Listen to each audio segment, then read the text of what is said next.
ప్రియమైన వారులారా, ఈ దినం యెరూషలేము బాప్టిస్ట్ వారు బాప్టిస్ట్ చర్చ్ వారు ఈ యొక్క మార్గముల గుండా సాగుతూ ఎన్నో బ్యానర్లు పట్టుకొని ఎన్నో మాటలు చెప్తూ పాటలు పాడుతూ వెళ్తున్న విశేషం ఏమంటే 2000 సంవత్సరాల క్రితం యేసుక్రీస్తు ప్రభువారు మానవుల కొరకు ప్రాణం అర్పించడానికి ముందుగా ఆయన యెరూషలేము జయప్రవేశం చేశారు.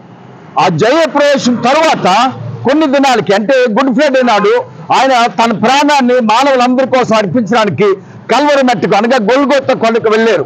అక్కడ ఆయన సిలువ వేయబడ్డాడు. ఆయన తర్వాత 3వ దినాన్ని పునరుద్ధానం పొందారు.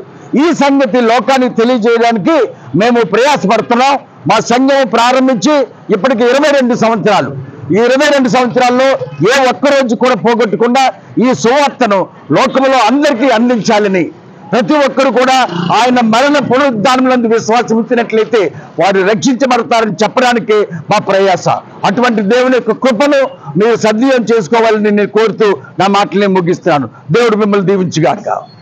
ప్రియమైన వారులారా, యేసు ప్రభు వారు జయప్రవేశం చేసేటప్పుడు ఆయన ఒక గాడిద పిల్లపై ఎక్కి బయలుదేరుతున్నప్పుడు చూసిన జనులు ఇటువంటి ఈత మట్టలు మరియు ఆ బట్టలు నేలపైన పరిచినప్పుడు వాటి పైనుంచి ఆ గాడిద పైన కూర్చున్న యేసు ప్రభు వారు యెరూషలేము జయప్రవేశం చేశారు. దాన్ని పురస్కరించుకొని ఈ దినాల్లో సైతము ఆ యొక్క మట్టలు పట్టుకొని, ఎందుకంటే ఆ మట్ట ఎంత కాలమైనా సరే పచ్చగా ఉంటుంది, ఆశీర్వాదం అని బైబిల్ తెలియజేస్తుంది. కాబట్టి ఇది మట్టలాదివారంగా పిలువబడుతుంది.